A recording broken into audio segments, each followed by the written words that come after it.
Hey there, neighbors and naysayers. December 12th, 2023. This is a last move toward the end. Of course, we got now to turn and go up there with the bale rings and work our way up the hill. But again, got a bunch of rain this week. Things are starting to get, I don't know, they're just staying greasy. It's not real wet, but this is all the damage. And really, that's more wasted hay. There's some mud here. And I wouldn't want to go across the 100 miles an hour on a four-wheeler, but it's not bad. What's left behind's mostly Queen Anne's lace that was in that second cotton bale. So I just like to keep a log or documentation of when we moved and why we moved. As you can see, I decided not to put the sheep in with the steers. I just think that the watering requirement is just too much. The sheep don't like to drink out of the Miraco water that's right there, and I'd have to water them separate, and if I did that, then the steers would drink all their water. So that's the biggest thing. Other than that, I think everything else would work out fine, but the water is an issue, and I just don't want to have to fill enough tubs every night to water 16 steers, a cow, a calf, and 50 ewes. That's just too much for me to want to do.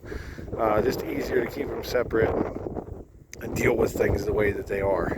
Maybe in the future we can prove that they're going to drink out of them Miracos. I think they actually would drink a lot more than we give them credit for, but still, you'd be filling, that's 160, 170, 180, maybe up to about 300 gallon probably a day we'd have to fill, and I don't want to stand here while 300 gallons fills. I don't want to be here long enough to fill 300 gallon. We got too little daylight for that.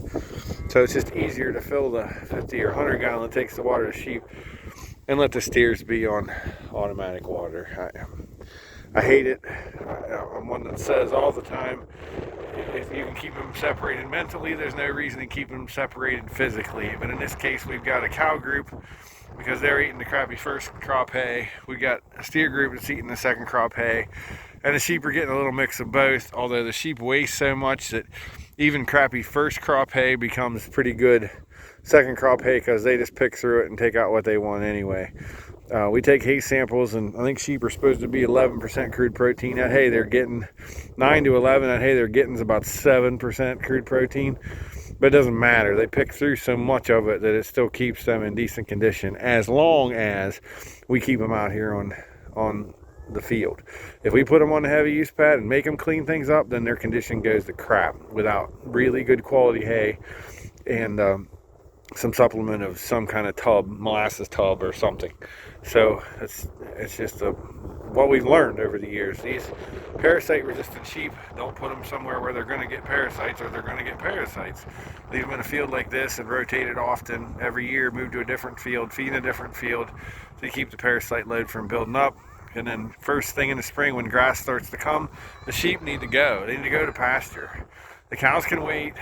These guys can even wait. They won't, because we found the same thing last year with bale grazing. At the beginning of the spring, when the grass really starts growing, it's time for them to go. They got to go. The cows can be held up, put our lowest need and our highest quality need back out on pasture, let them roll, because the sheep will pick up worms from that new growth, and the cows will ruin whatever field they're on that starts to grow, because they'll graze it too short because they're trying to get after that green grass. So those are the two things that we've learned. We've got a lot more to learn. We just scheduled today, I think it's the 24th of February. I'll check back with you on this, but the 24th of February, we are going to have a field day here from 10 to noon on bale grazing.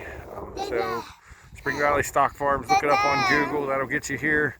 And for 2 hours, we're going to talk about bale grazing. We talked with the crew today. We may go ahead and end the Eastern Ohio Grazing Council event at noon, but depending on the weather that day, we may stay over afternoon and talk about multi-species grazing and how we handle it. Now, of course, we won't be doing multi-species grazing at that moment, but we will be doing it soon after. So that's hot off the presses. That was just scheduled today. We'll be talking about bale grazing at our Thursday meeting on the 22nd for Eastern Ohio Grazing Council, and then we will come out in the field on Saturday and see it in action. So that's really cool. With that, I got to get to the next bell ring. We'll see you next time.